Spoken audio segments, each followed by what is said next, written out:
Welcome to hair care series part 2. ఎక్స్టర్నల్గా హెయిర్కి అయితే చాలా కేర్ తీసుకుంటాము, బట్ ఇంటర్నల్గా మనం ఏం తింటున్నాం తాగుతున్నాం అనేది మాత్రం కేర్ తీసుకోము. సో సింపుల్గా అయితే అయిపోయే జ్యూస్ అయితే ఈరోజు మీకు చూపించబోతున్నాను. సో ఇది అందరికీ తెలిసిందే, బట్ ఏంటంటే దీంట్లో కొన్ని చేంజెస్ అయితే చేసి నేను యూజ్ చేశాను. సో అదైతే నాకు చాలా బాగా వర్కౌట్ అయింది. ఫస్ట్ వచ్చేసరికి పోమోగ్రానైట్ అదేండి దానిమ్మ గింజలు అయితే తీసుకున్నాను. నెక్స్ట్ వచ్చేసరికి ఒక క్యారెట్ అండ్ ఒక బీట్రూట్ అండ్ స్టార్ ఇంగ్రీడియంట్ ఏంటి అంటే దీంట్లో కరివేపాకు అండి. సీరియస్లీ కరివేపాకు హెయిర్కి చాలా అంటే చాలా మంచిది. ట్రస్ట్ మీ, చాలా అంటే చాలా బాగా వర్కౌట్ అవుతుంది.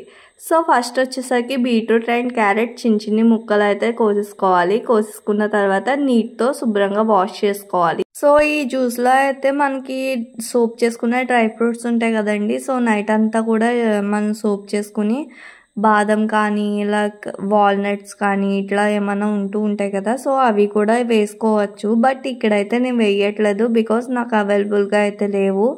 సో మీకు ఇష్టం ఉంటే అలా కూడా వేసుకుని అయితే జ్యూస్ చేసుకోవచ్చు.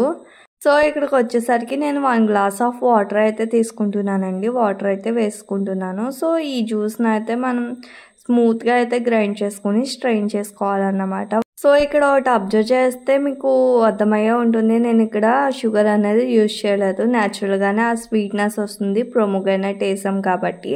సో పోమోగ్రానైట్ ప్లేస్లో మీరు బనానా యూజ్ చేయొచ్చు, లేదంటే యాపిల్ కానీ ఇట్లా మీకు అవైలబుల్గా ఉన్న ఫ్రూట్స్ అయితే వేసుకోవచ్చు అన్నమాట.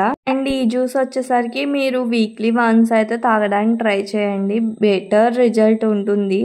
సో సివియర్ హెయిర్ ఫాల్ ఉంటే ఇంకా మంచిది, వీక్లీ ట్వైస్ అయితే ట్రై చేయండి. సో ఇక్కడ వచ్చేసరికి చిన్న లెమన్ పీస్ని అయితే స్వీట్ చేసుకుంటున్నాను. దీంట్లో లెమన్ని వేసుకోవడం వల్ల ఏమంటే మంచిగా అనిపిస్తుంది అన్నమాట. టేస్ట్ ఇంకా ఎన్హాన్స్ అవుతుంది, బాగుంటుంది టేస్ట్ అనేది.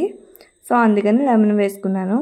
సో అంతేనండి, మన బ్యూటిఫుల్ అండ్ హెల్దీ జ్యూస్ అయితే రెడీ అయిపోయింది. సో దీన్ని వచ్చేసరికి బ్రేక్ఫాస్ట్ ముందు కానీ బ్రేక్ఫాస్ట్ తర్వాత కానీ తాగొచ్చు. నేనైతే బ్రేక్ఫాస్ట్ తర్వాత అయితే తాగుతున్నాను.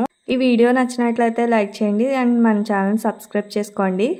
సో నెక్స్ట్ పార్ట్లోకి వచ్చేసరికి అసలు ఆయిల్లో నేనే మిక్స్ చేస్తాను అండ్ ఆయిల్ అనేది నేను ఎట్లా అప్లై చేసుకుంటాను అనేది పార్ట్లో డిస్కస్ చేసుకోవచ్చు. Thanks for watching.